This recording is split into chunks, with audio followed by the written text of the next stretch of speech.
कृष्ण जाने लगे इस लोक से तो सारी जनता रोने लगी कि हे प्रभु मत जाइए। कुछ बोले नहीं क्योंकि जाना तो था ही। लेकिन उद्धव जी ने कहा अगर जाओगे तो तेरे सामने प्राण का त्याग कर दूंगा, रुक जाओ मत जाओ। तो भागवत की जो दो पुस्तक यहाँ रखी हुई है, खंड 1 और खंड 2, श्री कृष्ण इसी भागवत के दोनों खंड में समाया। बोले लो उद्धव मैं नहीं जा रहा हूँ, मैं इसी तुम्हारे भागवत नाम की पुस्तक में समा जाता हूँ। भागवत वो है अगर घर में हो सुबह शाम आप उसकी आरती करते हो तो बहुत बड़ी बात है कि संत दरस और हरि कथा तुलसी दुर्लभ दो। इसी दो को दुर्लभ बताया उन्होंने, और किसी चीज को दुर्लभ नहीं बताया।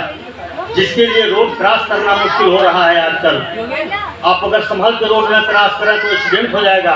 दुनिया भाग रही है, जिसके लिए दुनिया भाग रही है उसको दुर्लभ नहीं बताया उन्होंने। दुर्लभ ये दो बताया कि संत का दर्श, संत का समागम और हरि की कथा, ये दुर्लभ है।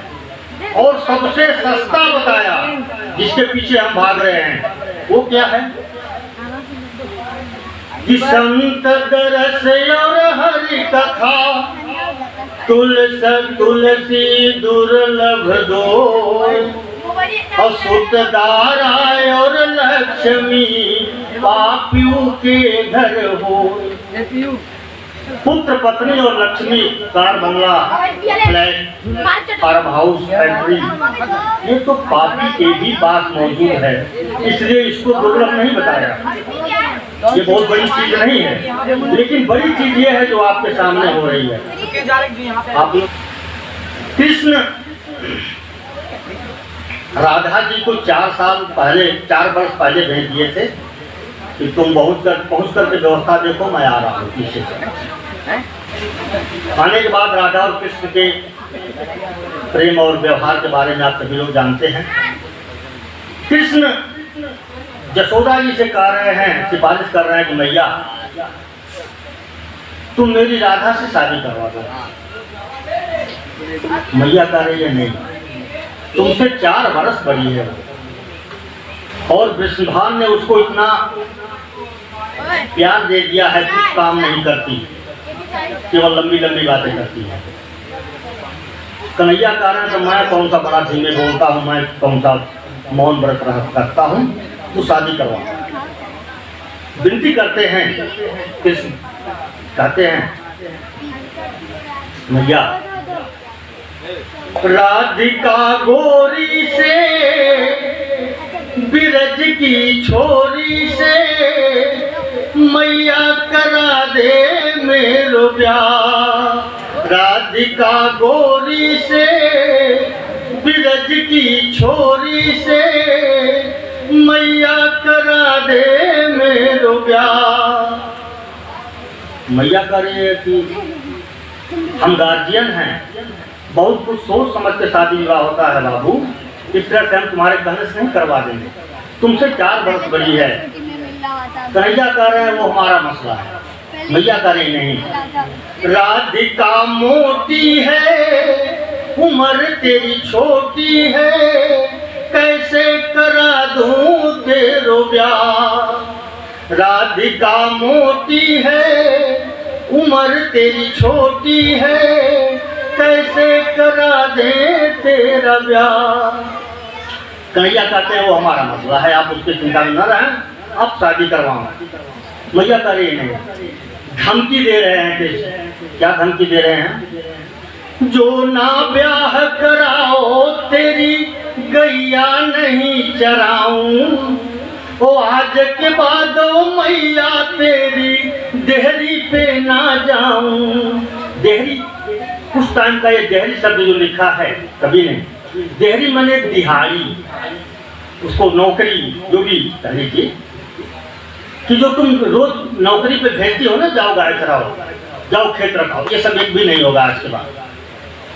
और मैं जो तुम्हें बहुत प्यार करता हूँ मैया, जो बहुत तुम्हें मानता हूँ, इसका नाजायज फायदा मत उठाओ। कन्हैया ने कहा, जो ना ब्याह कराओ तेरी गैया नहीं चराऊं, वो आज के बाद वो मैया तेरी देहरी पे ना जाऊं।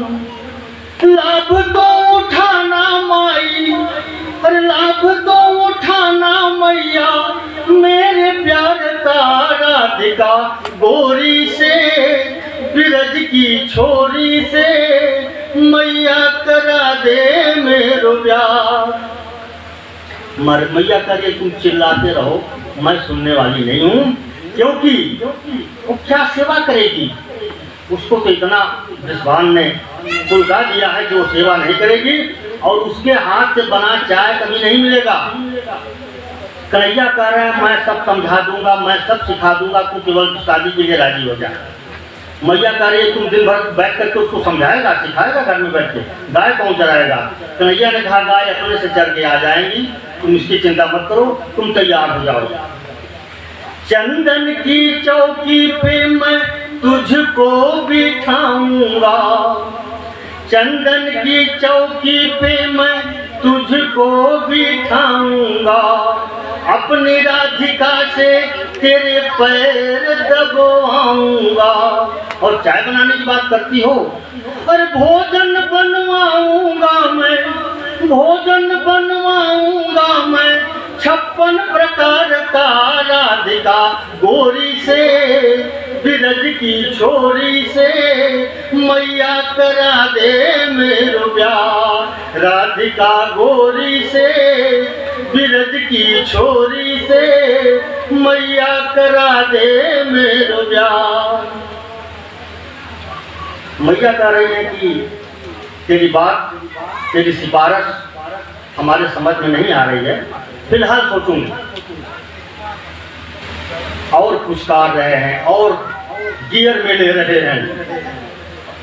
छोटी सी दुल्हनिया तेरे अंगना में डोलेगी, छोटी सी दुल्हनिया तेरे अंगना में डोलेगी, तेरे सामने ओ मैया घूंघट नहीं खोलेगी, तेरे सामने ओ मैया घूंघट नहीं खोलेगी। पर करेगी उसकी चर्चा तू, हर एक दिन तू करेगी चर्चा उसके दुलार का, राधिका गोरी से बिरज की छोरी से मैया करा दे मेरो ब्याह। राधिका गोरी से बिरज की छोरी से मैया करा दे मेरो ब्याह।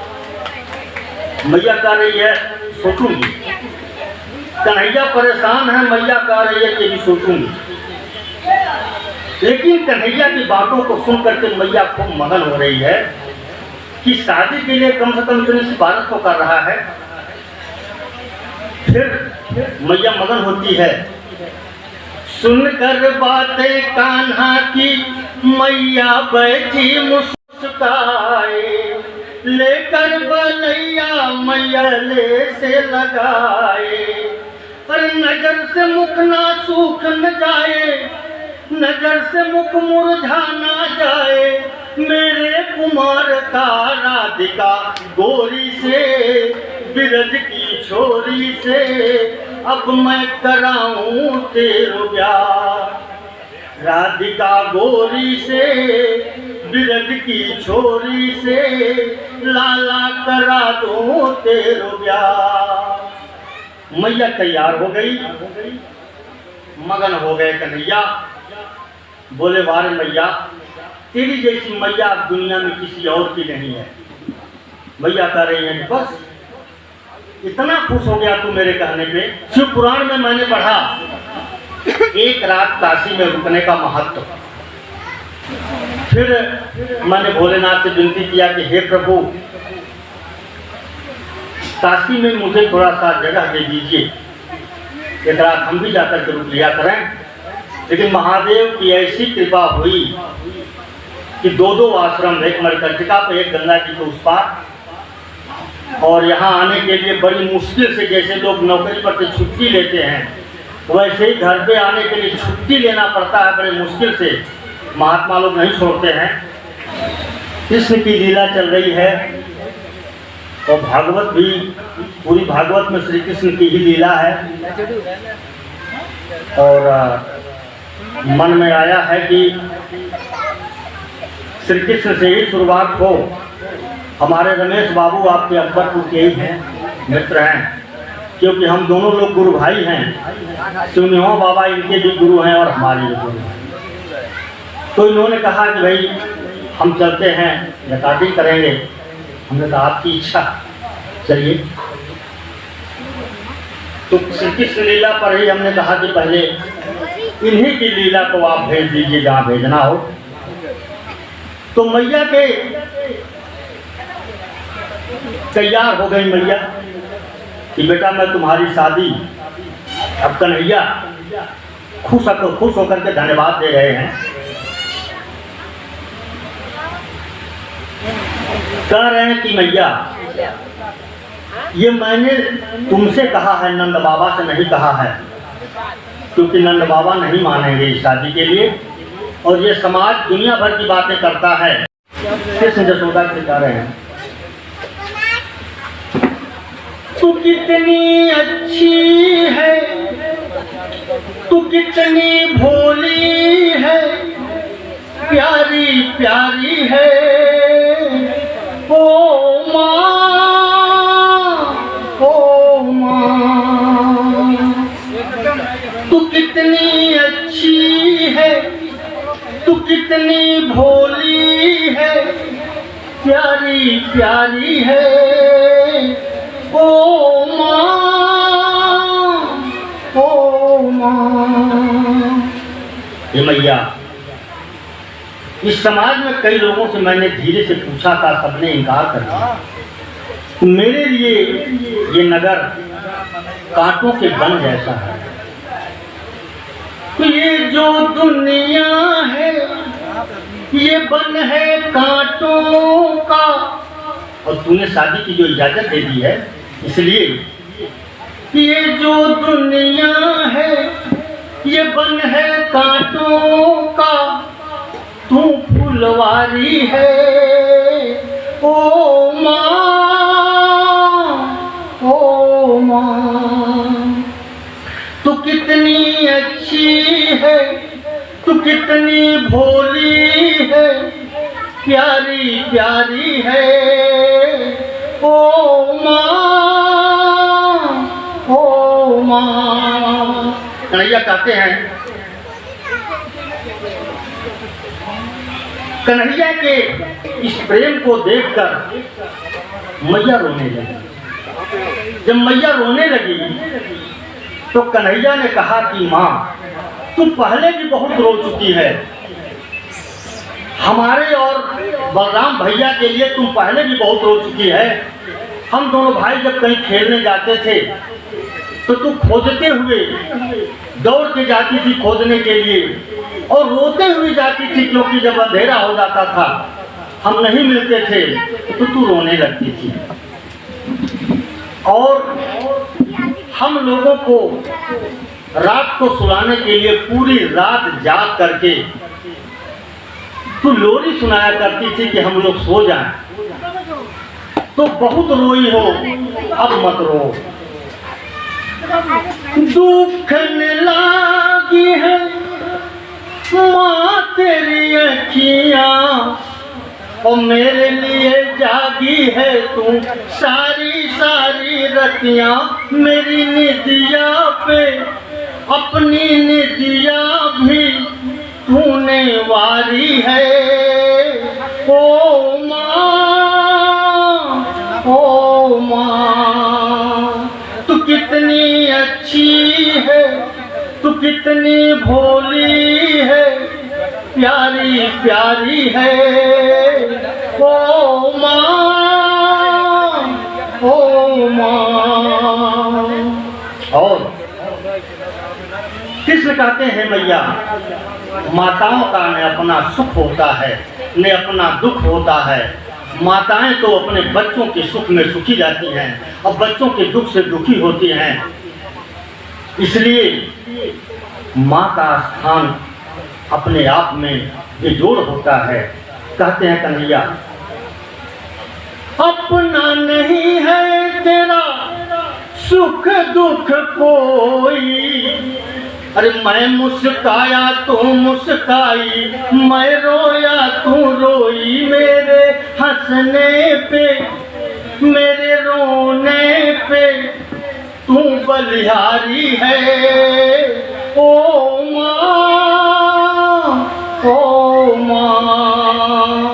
तू कितनी अच्छी है, तू कितनी भोली है, प्यारी प्यारी है। ओ माँ। और कन्हैया कहते हैं, मैया माँ बच्चों के लिए माँ नहीं होती है, माँ तो बच्चों का प्राण होती है। अगर माँ के सामने बच्चा कुएं में कूद जाए, उसको पता है कि मैं नहीं निकाल पाऊंगी, लेकिन वो तुरंत कूद जाएगी। पिता तो जुगाड़ लगाएगा, ये लाओ रस्सी लाओ, वो लाओ, ये करो वो करो, लेकिन माँ तुरंत कूद जाएगी। उसको ये, उसके दिल में ये रहेगा कि मैं वहाँ पहुँच जाऊँगी, बेशक दोनों न बचें, लेकिन मेरे पहुँचने से मेरे बच्चे को राहत मिल जाएगी। ये सोच करके वो तुरंत छलांग लगा देगी। कहते हैं कन्हैया कि मैया तू केवल माँ नहीं है, तू मेरी प्राण भी है।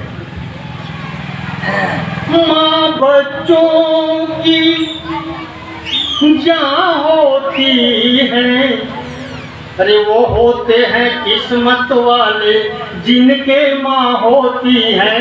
कितनी सुंदर है तू, कितनी शीतल है, न्यारी न्यारी है।